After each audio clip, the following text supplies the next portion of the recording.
हरे कृष्णा, सियावर रामचंद्र भगवान की जय। तो आज हम एक स्टोरी सुनने वाले और स्टोरी बहुत ही इम्पोर्टेंट है और स्टोरी के एंड तक बने रहिए क्योंकि स्टोरी के एंड में बहुत पावरफुल मैसेज है। ये स्टोरी है एक राजा के बारे में। तो एक ऐसा राज्य था जहाँ का ये नियम था कि राजा जब रिटायर होता था तो लोग हाथी घोड़ों की बारात निकाल के राजा को रथ पर बिठा करके पूरे सम्मान के साथ में उसको विदा देते और उसमें पूरी प्रजा हंसती थी और राजा रोता था। को लग रहा होगा कि शायद राजा जो है अपने प्रजा से वात्सल्य के कारण इतने दिन से उसका संबंध हो गया, इसलिए राजा विदाई के समय रो रहा है। जी नहीं, उस राज्य का ये नियम था कि सारी प्रजा राजा को के शासन काल पूरा होने के बाद जंगल के एक ऐसे भाग में उसको नदी के उस पार छोड़ देते थे जहाँ पे उसके पास मरने के सिवाय और कोई दूसरा ऑप्शन नहीं होता। मतलब वहाँ पे आदमखोर जानवर, शेर, चीता सभी रहते और वो राजा वहाँ पे तड़प तड़प करके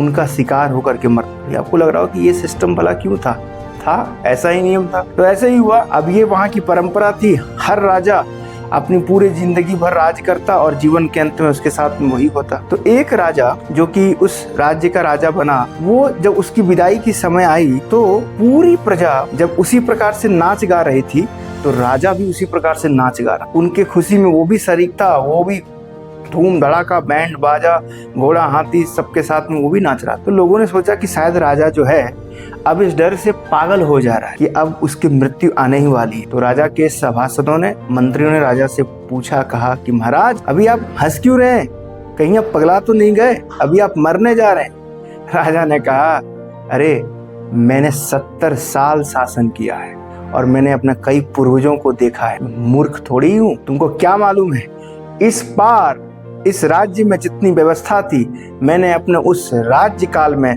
नदी के उस पार जंगल के उस भाग में इससे दुगनी चौगुनी व्यवस्था कर। जितना कोष यहाँ के राज्य में है, जितनी सेना इस पार है, जितना सुख समृद्धि ऐशो आराम इस पार है, उससे कहीं ज्यादा सुख समृद्धि ऐश्वर्य, उससे कहीं ज्यादा धन कोष सेना उस पार है। इसलिए मैं अब हंस इसलिए रहा हूँ क्योंकि मुझे तुम लोगों पे अब दया है और मैं अब चला वहाँ पे मैं आराम से सुख लूटूंगा। जानते हैं ये इस पार रहते हुए उस पार के करने की व्यवस्था क्या है? ये मानव देह जो हमें मानव शरीर मिला है, हमें चाहिए कि हम इस मानव देह में रहते हुए उस पार यानी कि भगवान के धाम जाने की व्यवस्था कर लें। और वीडियो के अंत का वो समय आ गया जहाँ पे वो मैसेज है। मैसेज ये है कि अभी हमारे हाथ में एक निर्णय है। वो निर्णय क्या है? लोकतंत्र का चूंकि पर्व आ चुका है तो हमें चाहिए कि हम ऐसे राजा का चयन करें जो कि हमारे धर्म की रक्षा करे। क्योंकि शास्त्र बताते हैं, मनुस्मृति के 8वें अध्याय के 15 श्लोक के अनुसार धर्म रक्षति रक्षिता, जो धर्म की रक्षा करेगा धर्म उसकी रक्षा करेगा।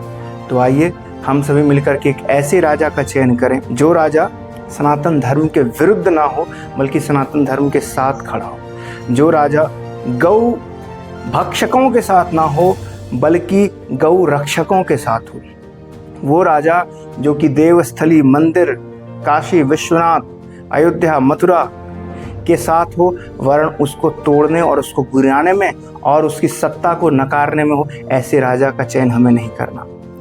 तो अभी भी आपको अवसर है, अपनी बुद्धिमत्ता का प्रयोग कीजिए और ऐसे राजा का चयन करके अपने और अपने देश की रक्षा कीजिए। हरे कृष्णा, सियावर रामचंद्र भगवान की जय।